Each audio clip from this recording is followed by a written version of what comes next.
O tempo perguntou para o tempo quanto tempo o tempo tem. O tempo respondeu para o tempo que ele não tem tempo de dizer para o tempo quanto tempo o tempo tem.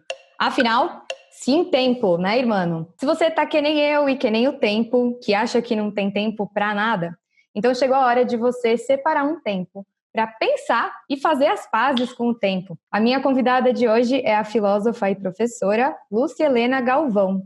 E estamos aqui com a nossa plateia maravilhosa! Penso, logo sigo o baile.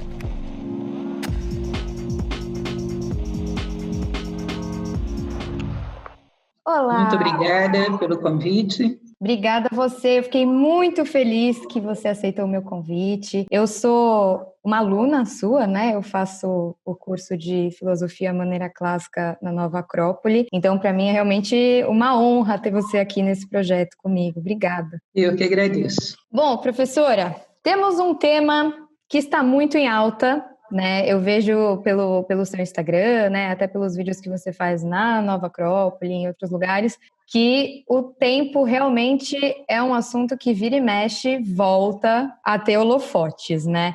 Você acha que por conta da situação que a gente está vivendo hoje, né, toda a pandemia mundial, esse assunto ficou ainda mais em voga? Sim, com certeza. As pessoas começaram a prestar atenção no tempo. E exatamente porque prestam atenção nele, ele parece passar muito devagar. E aí vem todos os efeitos de ansiedade, de estresse, de impaciência em relação à nova forma de vida.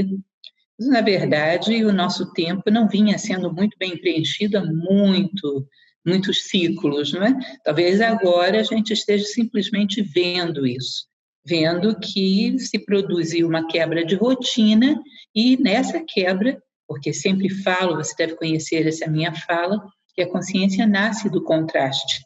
Quando você tem o contraste entre duas cores, você percebe ambas. Entre dois sons também, entre duas formas de vida, você percebe que o tempo não era muito bem utilizado em nenhuma das duas. Pode ter esse estado de consciência. Para alguns, leva à reflexão. Para outros, a uma grande ansiedade, às vezes até um pouco de melancolia e, quizás, até depressão. É interessante isso, né? Porque a vida inteira, pelo menos, eu acho que ouvi as pessoas reclamando da falta do tempo e do quanto ele passa rápido, né? E aí você falou agora que a gente tomou consciência de um tempo que passa devagar, né? Nessa situação de em casa, quem estava fazendo a quarentena direitinho, percebeu o quanto que o dia realmente tem 24 horas, né?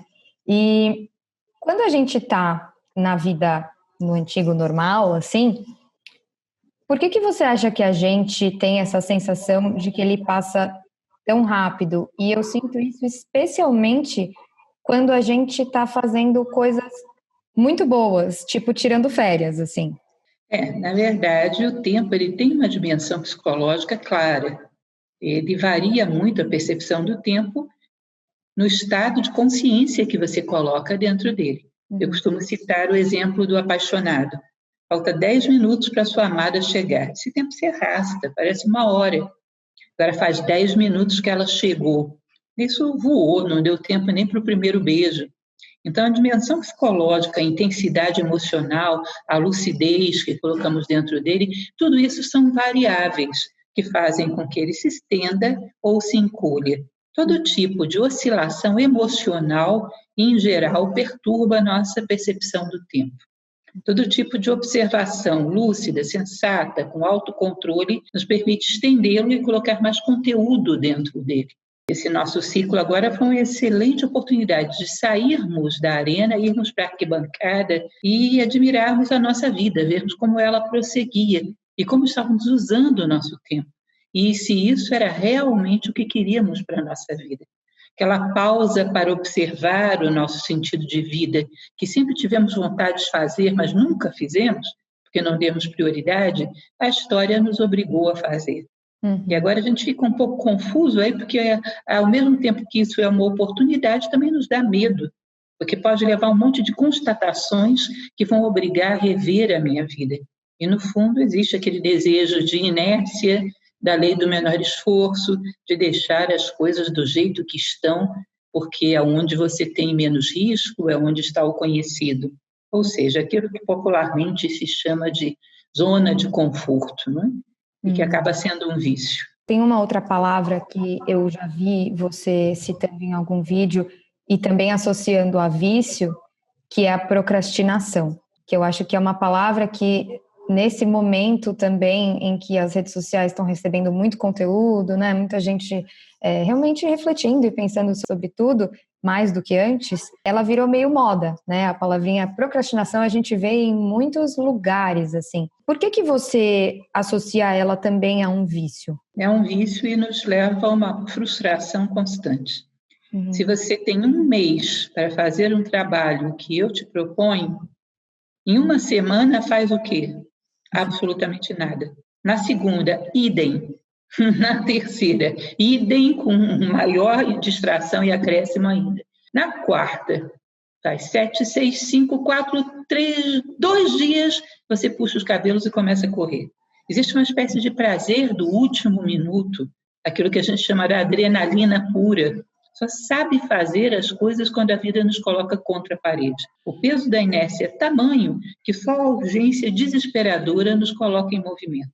E aí, em geral, fazemos um trabalho muito menos bem feito, muito menos bem realizado do que poderíamos ter feito, se soubéssemos aproveitar o nosso tempo. É curioso porque, se nós pararmos para olhar o nosso corpo físico, se ele fizesse isso, estaríamos mortos. O nosso coração pulsa todos os dias. O ritmo da nossa respiração, o ritmo peristáltico dos nossos intestinos, ou seja, toda a vida funciona sustentada em ritmo. E não temos ritmo nenhum quando se trata dos nossos compromissos, das nossas tarefas, dos nossos trabalhos, e achamos que será possível vida aí. Temos nesses planos uma falta de vida, quase que um arrastar-se por esses planos sem nenhum entusiasmo, sem nenhuma motivação e sem nenhuma realização. Chega um determinado momento quando a gente olha para trás e vê as oportunidades que a vida deu e quão pouco realizamos, como fizemos as coisas num nível medíocre, simplesmente para evitar de não fazê-la por medo das consequências, ou seja, não comunicamos a nossa identidade ao mundo, não dissemos quem somos nem o que viemos aportar ao mundo. Isso é mais uma fonte de frustração, é mais uma fonte de infelicidade. Lá pelas tantas a pessoa para e olha e diz, fui uma medíocre, sou uma pessoa fracassada. Na verdade, ela sempre quis ser isso, embora inconscientemente. Conduziu a sua vida de uma forma a levar a isso. Mas é muito difícil fazer com que alguém pare e pense o processo antes que ele chegue até esse terrível final. Curioso, porque eu me identifico, né? Eu acho que na verdade, a maioria das pessoas acaba procrastinando muita coisa, né? E aí eu fico bem triste e bem frustrada, porque eu me sinto culpada daí quando isso acontece, né? Eu acho que a culpa é uma grande característica também ligada ao tempo. Eu acho que eles dois dialogam bastante em vários momentos, assim. E eu me sinto culpada quando eu percebo que eu procrastinei, especialmente porque eu sei o valor que o tempo tem, né? Para mim ele é muito valioso. Eu acho que a nossa vida é pautada nisso. A gente tem um tempo limitado. É a única coisa que a gente sabe, que esse tempo vai acabar. Eu fico muito frustrada quando eu percebo que, apesar dessa consciência do tempo limitado que eu tenho, eu desperdiço ele quase todos os dias. E é interessante você falar que isso tem muito a ver com o inconsciente, né?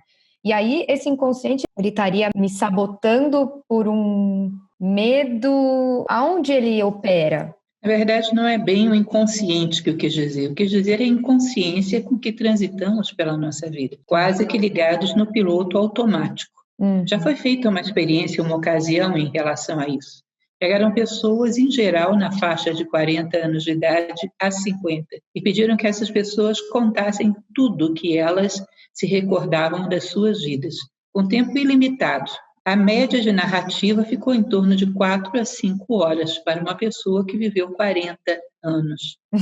Significa que a maior parte do tempo caiu nesse buraco negro da mecanicidade, da inconsciência. Platão ele falava uma coisa muito interessante, que quando nós queremos superar a morte, porque existe uma necessidade no ser humano, quando a gente perde um ente querido, inclusive, isso fica muito forte, de superar a morte, de ter uma vida que transcendesse a tudo isso e fosse contínua. Se nós identificarmos morte com inconsciência, como é que a gente pode pretender vencer a inconsciência depois da morte, se a gente não vence a inconsciência antes da morte? Portanto, se morte é sinônimo de inconsciência nesse período agora, estamos mortos ou estamos vivos? Canso de falar o jargão, porque isso já é um jargão, né? Que tempo é sinônimo de vida, mas as pessoas não conseguem visualizar isso. Eu acho uma coisa curiosa. Quando você conversa, eu já tive essa experiência de conversar com um grupo de pessoas que eram consideradas doentes terminais, que tinham doenças muito graves,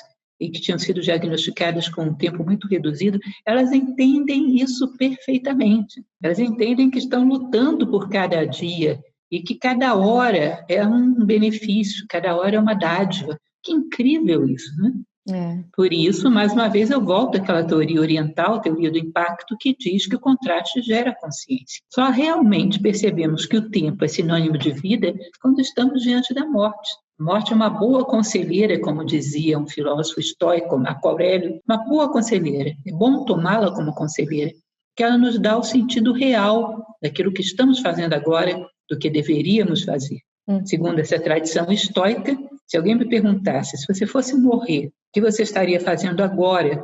Eu deveria, todo o tempo, ter a tranquilidade de poder dizer, eu estaria aqui agora conversando com você. Quando dá aquela vontade de sair correndo para outro lugar, significa você está inconsciente da sua vida, você está inconsciente do seu tempo e não estabelece uma relação muito grande entre essas duas coisas. E, além do mais, há que considerar que numa vida, hoje a expectativa de vida no Brasil é 76,6 anos.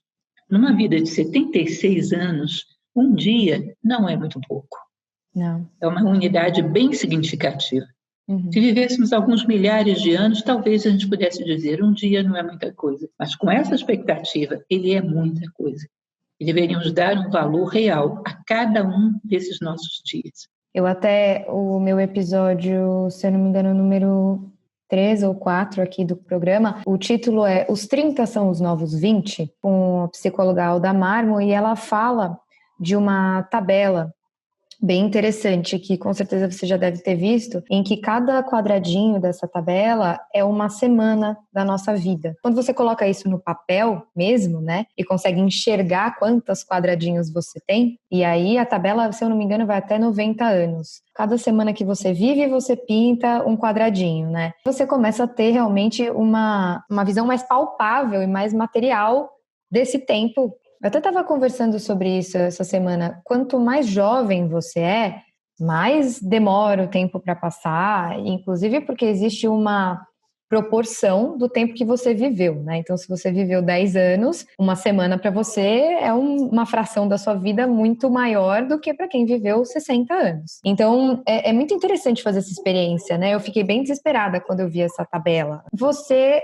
tem um curso muito legal, que eu sou louca para fazer, que é o curso de gestão de tempo. Como é que surgiu na tua vida esse curso? Surgiu pelo fato de que eu sou voluntária de Nova Acrópole há 31 anos. E você sabe que Nova Acrópole, por ser voluntariado, não remunera. Portanto, eu tenho também um emprego. Ainda hoje não me aposentei. E, além disso, tive 2 filhas. E aquela ideia de hierarquizar atividades não era uma coisa que me parecia simpática. Eu queria dividir o meu tempo de uma forma que todos eles, no seu território, fossem reis, fossem absolutos. Que onde eu estivesse, naquele momento, aquilo fosse a atividade mais importante do mundo e eu a realizasse da melhor maneira possível. E, a princípio, o que eu li em cursos de administração do tempo, que tive contato, cursos prontos que já existiam na sociedade, nenhum deles satisfazia esse embasamento filosófico que eu precisava, porque, para mim, eu necessitava ver isso dentro de um enquadramento que considerasse toda a minha vida, de uma certa maneira parecido com essa tabela que você falou. Aí eu pensei, bom, eu vou pegar informações e, ao mesmo tempo, vou refletir sobre elas, vou fazer um manualzinho para mim mesma. Foram muitos anos testando esse manualzinho, até que eu me convencesse a passar para outras pessoas. Primeiro só dentro da escola e depois para público externo, porque funcionou comigo. Então tem aquele critério da autoridade moral. Eu usei e funcionou. Eu comecei a me animar a fazer, que é um curso que não existe nenhum igual, ele é totalmente embasado na filosofia. e que para mim teve um proveito muito grande, porque eu consegui aquilo que na minha cabeça era quase que uma utopia, a pessoa tem que priorizar uma coisa só, tudo mais tem que ficar mal feito. Eu queria, não, eu quero tudo bem feito, os espaços bem divididos de uma maneira que em todos os lugares que eu esteja plena, e dei o meu melhor. Isso funcionou, e isso me trouxe uma satisfação muito grande. E hoje eu considero que os meus trabalhos em todos os campos da minha vida foram bem conduzidos, e isso para mim é uma satisfação muito grande, pelo menos até o momento, né? Já tenho 56 anos de idade, isso começou lá pelos 24, e tudo vem correndo muito bem. Nossa, parece quando você fala, né? Na verdade, quando você pensa assim, nossa, eu queria ter essa satisfação em todas as áreas da minha vida, parece impossível para quem não tem essa técnica ou então está realmente lutando contra o tempo, né? E eu penso no tempo todos os dias da minha vida. Eu acordo achando que devia ter acordado mais cedo, eu vou dormir achando que não aproveitei o dia suficiente. Até relaciono isso um pouco com a minha dificuldade de dormir cedo, que é aquela vontade que o dia não acabe. Até por isso eu tenho muita vontade de fazer esse seu curso. Quem estiver ouvindo, assistindo a gente, quiser fazer, você está com alguma turma aberta? Como é que estão as programações para esse curso? Esse curso ele está permanentemente aberto.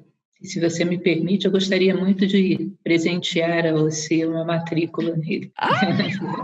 Acho que você vai gostar. Olha, ganhei 2 presentes hoje. Você aqui comigo e o curso. Óbvio que eu vou amar. Obrigada. Minha assessora, que é a Rebeca, ela tem uma plataforma que é idealix.com.br.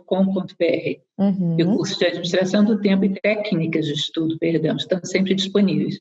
Inscrições abertas permanentemente. Idealix, né? Isso. Legal. Eu vou colocar, pessoal, o link aqui abaixo do vídeo, tá? Para quem quiser acessar o site. E quem estiver ouvindo no podcast também vai estar na descrição do episódio, certo? E aí, professor, é uma coisa que me chamou a atenção também na tua fala, é que eu acho sempre sensacional o quanto as coisas convergem, né? Então, quando você fala da questão da consciência, de você estar aqui comigo, e você está aqui comigo, não gostaria de estar em nenhum outro lugar, porque você está presente e consciente nesse momento. Isso me remete a muitas práticas, a meditação, ao mindfulness, né? É também uma prática que cada vez mais sendo falada. E é interessante de ver, né, como as coisas elas vão sendo testadas em diferentes esferas e elas vão convergindo, né? A gente vê isso muito na espiritualidade. Como é que você acha que a gente pode trabalhar esse estar consciente de um ponto de vista filosófico? Sob o ponto de vista da filosofia, o fundamental, a existência humana, consiste simplesmente numa trajetória da ignorância à sabedoria. Não quer dizer que você vai fazer toda essa trajetória, mas vai dar o seu melhor e vai chegar o mais perto da sabedoria humana que te for possível. A sabedoria humana consiste na capacidade de dar respostas humanas à vida, de tal maneira que você veja o rastro de alguém e diga, por aqui passou um verdadeiro, um legítimo ser humano. Pelas vossas obras vos conhecerei, né? Então, a primeira coisa que a gente constitui em tudo isso é a equação da identidade. Ela é construída por 2 elementos. Saber onde eu quero chegar e saber onde eu estou agora. Se eu resolvo visitar você, eu já tenho o para onde vou. Vou até a sua casa. Se eu me perco no meio do caminho, eu ligo para você, e aí, como é que eu faço para chegar? O que você vai me perguntar? Onde você está? É claro. Se eu disser, não faço a mínima ideia, não dá para você me ajudar. Eu tenho que olhar uma placa de sinalização, um estabelecimento comercial, alguma coisa que te dê uma referência. Se eu sei onde eu quero chegar e onde eu estou agora, eu já tenho os elementos suficientes para o meu deslocamento. Porque vida consiste em tempo real para a filosofia. E tempo real é exatamente medido por deslocamentos em direção a esse ideal humano. Isso na mitologia grega se falava, eu acho muito interessante, que existem tempos de relógio e tempo real. Tempo real é medido por passos em direção ao Olimpo, né? Que é o verdadeiro mundo de Cronos. É tempo de deslocamento em direção ao ideal humano. E aí, em segundo lugar, mas não menos importante, talvez seja até o mais importante, é o estabelecimento desse sentido de vida, desse ideal. No meu curso ensino, e entro em bastante detalhes sobre isso, que para você começar um planejamento do tempo válido, você tem que colocar uma grande circunferência que é a tua vida como um todo. Pensar o que eu quero ser quando chegar ao final da minha vida. Quando eu olhar para trás, eu quero ter construído o quê? Aí eu coloco uma ideia-chave. No meu caso, eu coloquei justiça e fraternidade. Se lá pelo meio do caminho quiser mudar, não tem problema, ou acrescentar alguma coisa, porque virtude não tem contraindicação. Portanto, não há que ter medo. Você coloca uma ideia-chave. Quando eu chegar ao final de tudo isso, eu quero ser mais justa e mais fraterna do que eu sou hoje. A partir dessa ideia mestra, que é o teu ideal de vida, está sempre no campo do ser, você organiza metas para os 4 setores da sua vida, que é o social, o familiar, o profissional, o intelectual, o cultural e o psicológico e espiritual. Ou seja, para ser uma pessoa justa e fraterna no campo familiar, o que eu quero ter feito pela minha família? No meu emprego, do ponto de vista do meu aprendizado intelectual, cultural, do ponto de vista do meu crescimento como ser humano, que é o campo psicológico e espiritual. Em relação à justiça e fraternidade, eu coloco uma meta nesses 4 campos. E daí eu vou inserindo subcírculos. Um círculo menor, que é a década. Esses 4 campos, considerando justiça e fraternidade, que é, no caso, a minha meta. Depois um menor, de 1 ano. Depois de 1 mês. Depois do que eu vou fazer hoje. E aí, cada dia que eu dou um passo, eu sinto que eu avancei em relação ao planejamento de toda a minha vida. Isso é muito estimulante. Isso me garante não haver perda de tempo. É como uma casa que você pretende construir. A primeira coisa que você faz, ou deveria fazer, é contratar um arquiteto para que faça a planta da sua casa. Uma vez que você fez essa planta, você contrata um engenheiro e esse é o mestre de obras, a equipe de trabalho. Todos os dias, esse mestre de obras, para saber o que fazer hoje, ele vai olhar para a planta, para a obra pronta, para que ele não perca o seu dia fazendo coisas que não têm nada a ver. Todos os dias. Imagina se ele não tivesse nenhuma planta e não soubesse o que estava construindo. Hoje cavava uma fundação para um pequeno prédio de 3 andares. Amanhã ele descobria que era uma casa térrea. Aí depois da manhã começa a construir na direção do nascente, no outro dia ele percebe que era na direção do poente. Passado algum tempo ele vai ter material de construção espalhado e nada sólido construído. Por que ele constrói alguma coisa sólida? Porque todos os dias ele olha para a obra pronta. Portanto, a questão fundamental da administração do nosso tempo é termos em vista essa planta da nossa vida como um todo, a obra pronta. Assim você sabe quando o seu dia foi produtivo, quando não foi. Você sabe, inclusive, quando você está sendo coerente com você mesmo. Existe uma máxima oriental que diz: teu nome interno está no horizonte. Você sabe o que significa isso? A Lúcia é aquela que quer ser justa e fraterna. Portanto, quando eu estou sendo coerente com isso, eu sou a Lúcia. Quando eu fui arrastada por outra coisa, eu estou fora de mim. Eu posso, inclusive, começar a ficar de olho nessas coisas que me roubam a mim mesmo. Uma hora eu tenho que tomar as rédeas da minha vida de volta. Ou seja, isso permite saber quem sou eu, permite saber quando eu estou vivendo a minha vida verdadeiramente, permite saber das coisas que me oferecem, as que são corretas e as que não são, porque o que me aproxima do meu ideal é bom, o que me afasta é ruim.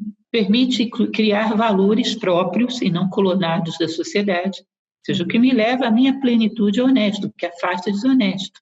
O que me aproxima é bom, o que me aproxima é leal, o que me aproxima é produtivo, e o que afasta é o contrário. Você percebe que uma pessoa que não sabe onde quer chegar, ela não tem como ter valores próprios? Se eu te pergunto, eu estou caminhando na direção certa ou errada? Você vai imediatamente me perguntar onde você quer chegar, não é isso? Eu digo, eu quero chegar na porta. Agora dá para saber. Se você está indo para lá, é certo. Se está indo para cá, é errado. O que é certo e errado para quem não quer chegar em lugar nenhum? Você acaba sendo obrigado a entrar em contato com você mesmo, né? Para você conseguir traçar esse objetivo, esse lugar que você quer chegar. Como é que você chega nessas 2 palavras, né? Fraternidade e a justiça. Como que é esse processo dessa definição? Porque isso eu acho que é uma dificuldade para muita gente também. Isso é um elemento importante. Imagine você que a humanidade a vida humana seja como uma grande pirâmide de inúmeras faces. Mas o ápice de evolução humana, lá em cima, é um só. Você sobe pela face que você quiser, mas o ápice humano são valores, virtudes e sabedoria, não tenha dúvida. E se uma pessoa sobe pela face da ciência, o outro pela face da política, o outro, sei lá, pela face da arte, à medida que eles se aproximam desse ponto final, eles também se entendem melhor mutuamente, entendem melhor um a obra do outro. Isso é interessante. Por isso se diz que quando começamos a nos estranharmos mutuamente, não entendemos o outro, isso é um sinal geométrico de que estamos descendo. Não tem nem o que discutir, não é isso? Então, o ápice da humanidade é o máximo que se pode esperar de um ser humano. Valores, virtudes e sabedoria. Provavelmente, bom, a primeira delas é o bem, né? Através do bem você possui todas as outras.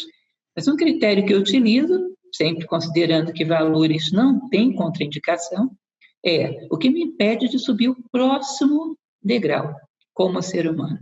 Eu estou sendo um pouco egoísta, pensando demais em mim. Bom, então aí a fraternidade e a justiça caem bem. Pode ser que lá na frente eu veja outros aspectos de virtudes, eu complemento, coloco mais coisas. Tudo está relacionado com esse ápice humano, o máximo que a humanidade pode atingir, que é uma coisa só.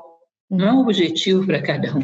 Todos buscam a plenitude da condição humana, não tem como escapar disso. Puxa um atributo ou dois, que são aqueles que mais te servem para as provas que você está vivendo agora. Mas com certeza, lá no final, você não vai ter conquistado um ou dois. Vai ter chegado o mais próximo possível de todos os valores humanos. Começando pela ideia do bem, que, segundo Platão, era a mãe de todos os valores. Eu acho que na hora que a gente pensa na administração do tempo e em traçar objetivos, automaticamente a maioria das pessoas, especialmente quando está se vivendo em automático, acaba pensando no que quer ter, né? As metas, elas acabam sendo automaticamente muito mais materiais, assim, né? O profissional, os bens materiais, a família que quer construir, quantos filhos quero ter. Eu acho muito legal a gente falar disso aqui para ficar registrado esse convite a se traçar metas de valores, né? De valores e virtudes, porque eu acho que na hora que você está lá realmente olhando a sua tabela e traçando, isso que é tão essencial acaba escapando. Isso é a matéria-prima para que todo o resto dê certo. Exato. Com certeza. Todos os outros setores. Os outros setores da vida são projetos que podem ser muito bons, mas não são suficientes para justificar a vida humana. Se a minha meta é ter filhos, depois que eu os tive, criei, eles seguiram a sua vida, o que acontece com a minha vida? Acabou? Se a minha meta é ter um carro, a hora que eu tenho, o que eu faço com o resto da minha vida? Nenhum projeto é suficiente para justificar uma vida humana. Eles podem ser bons ou maus, dependendo se nos aproximam do nosso ideal ou se nos afastam.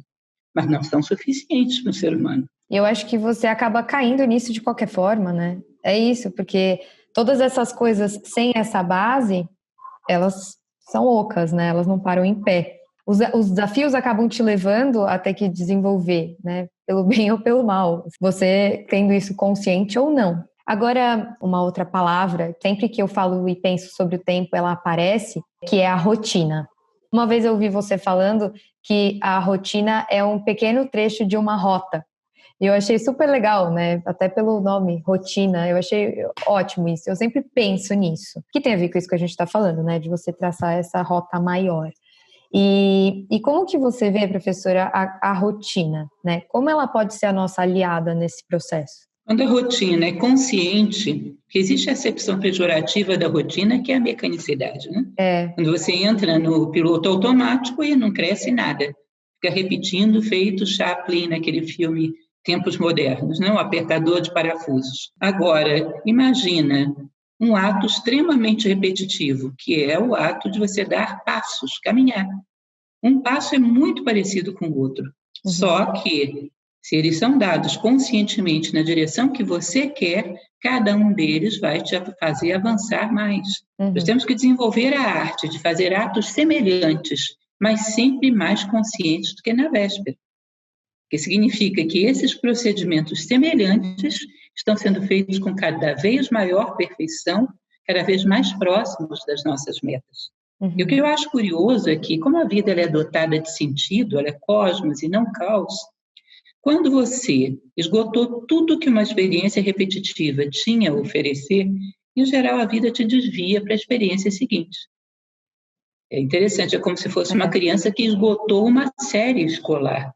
Nem o colégio, nem os pais vão fazer a bobagem de querer que ele fique eternamente na segunda série. Propõe a ele uma outra sala, outros professores, outra matéria. Talvez a vida esteja sendo muito repetitiva, porque nós somos repetentes de séries.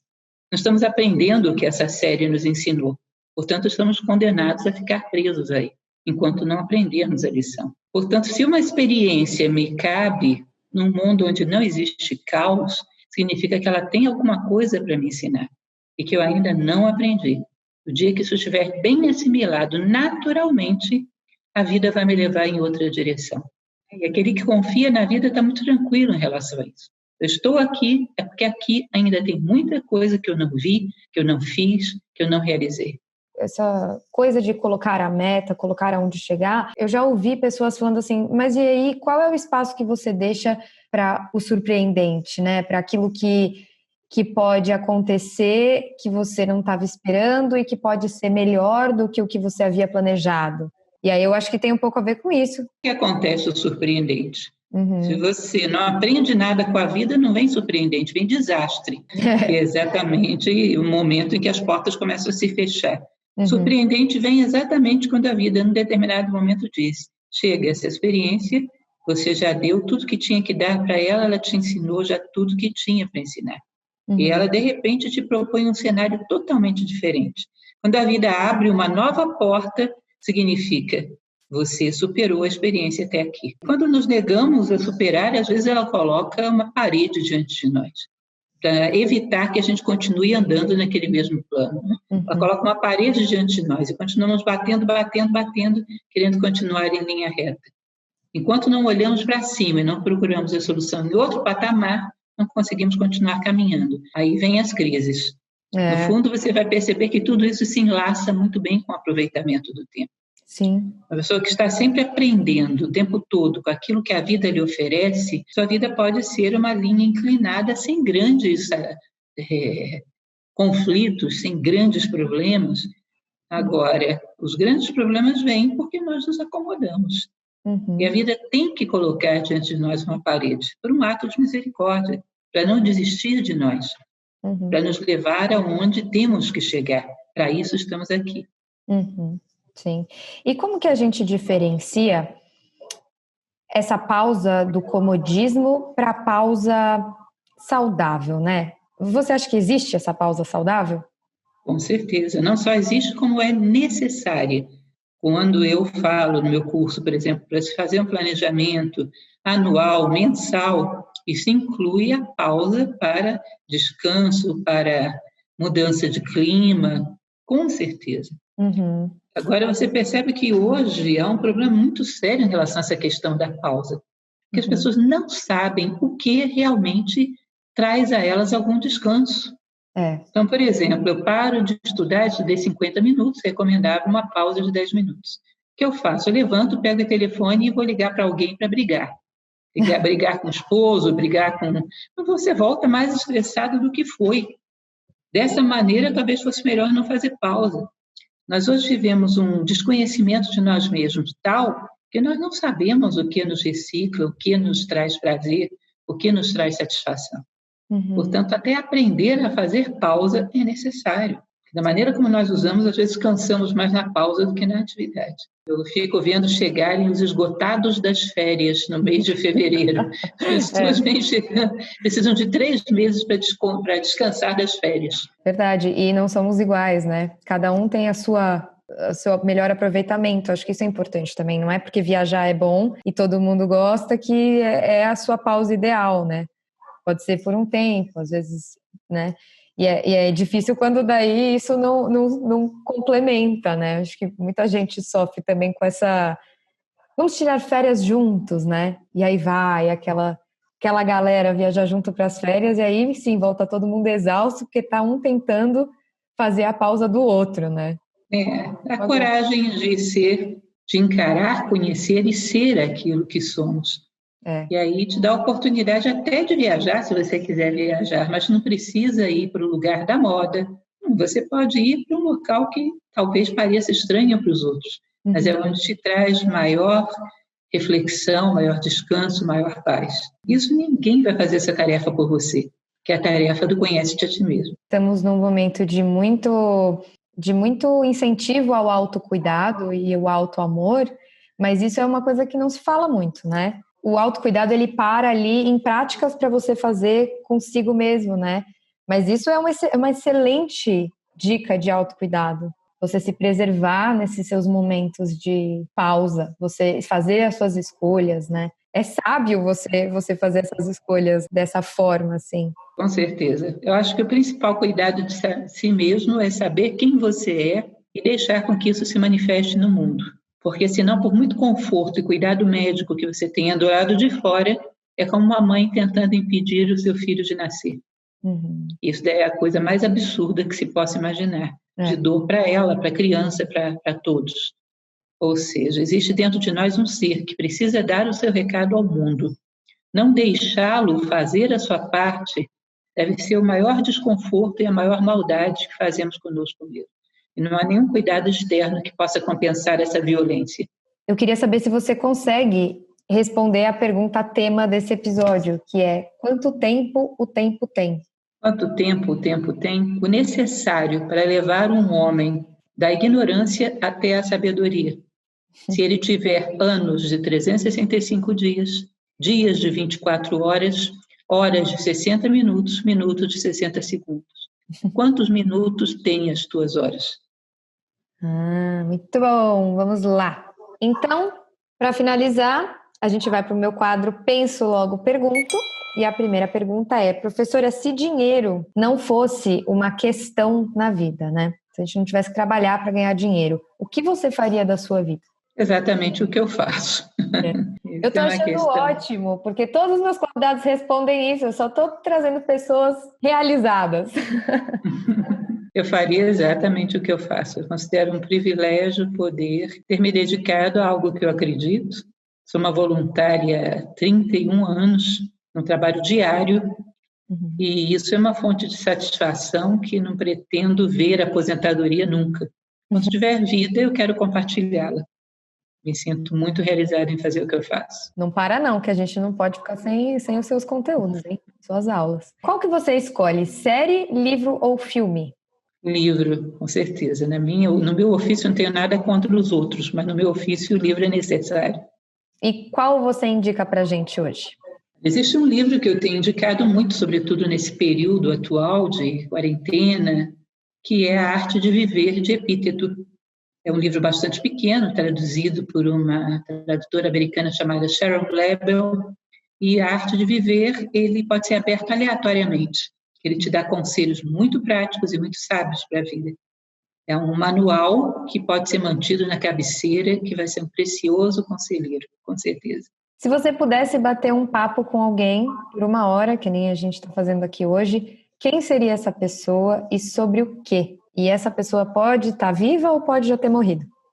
Eu costumo comentar, muitas pessoas falam comigo que Steve Jobs gostaria de ter alguns minutos com Sócrates. Eu costumo dizer, bom, se eu dissesse que gostaria de ter tido alguns minutos com Steve Jobs, ele riria de mim, me mandaria falar com o técnico de informática que tem um cursinho na minha esquina, para depois de 20 anos chegar nele. E, no entanto, se eu tentasse ensinar filosofia para o Steve Jobs, ele não me aceitaria, ele queria Sócrates. Na verdade, a vida não dá saltos, né? Se eu pudesse conversar sobre filosofia, eu conversaria com o meu professor em Nova Acrópole, que é professor dos Carlos Marques Fonseca, que é exatamente o que eu necessito ouvir. Nem uma gota a mais, nem uma gota a menos. Definitivamente, eu admiro demais Platão, admiro demais Epíteto, mas o meu tamanho não é tamanho para discípulo nem de Platão, nem de Epíteto. Eu tenho tudo aquilo que eu preciso e tenho que ter até um certo cuidado para não perder o passo e não poder ouvir nem esse meu professor, que está sempre caminhando. Portanto, eu não posso me deter. Adoro. Eu gosto muito da minha encruzilhada espaço-tempo. Eu acho um privilégio e procuro aproveitá-la da melhor maneira possível. Se você pudesse ir a qualquer show de música, qualquer apresentação de música amanhã, qual seria? Que artista? Maria Callas. Eu sou louca por Maria Callas. Tem todos os discos, já assisti todos os vídeos e, para mim, a voz do século talvez seja a voz de mais de um século, porque é uma criatura fascinante. O exemplo de uma artista que coloca tudo o que ela é na sua voz. Entrega total. Então, para a gente fechar o programa, qual música que você escolhe para seguir o baile? Aí eu vou fazer uma escolha um pouquinho egoísta, se você me permitir. Claro, é sua. Existe uma música que foi lançada bem recentemente, cantada por Flávia Venceslau, em cima de um poema meu, que é Votos. E eu ainda estou saboreando essa novidade, eu gostei muito dela. Muito bom, adorei. Adorei a indicação. Bom, essas músicas todas, né, que os meus convidados estão indicando aqui, eu estou fazendo uma playlist, né, que vocês podem acessar aqui no YouTube e também no Spotify. Então, quem quiser ouvir as músicas para seguir o baile dos meus convidados do Penso Logo Sigo o Baile, também o link vai estar aqui na descrição do vídeo e na descrição do episódio do Spotify. Professora, muito obrigada. A gente vai encerrar agora a nossa transmissão aqui no YouTube e no Spotify e vamos conversar um pouquinho com a minha plateia. Mas eu queria te agradecer demais pelo seu tempo, que eu sei que você não perde tempo, então eu estou muito feliz de ter participado um pouco dele. Muito obrigada. Eu que agradeço. Um abraço a todos.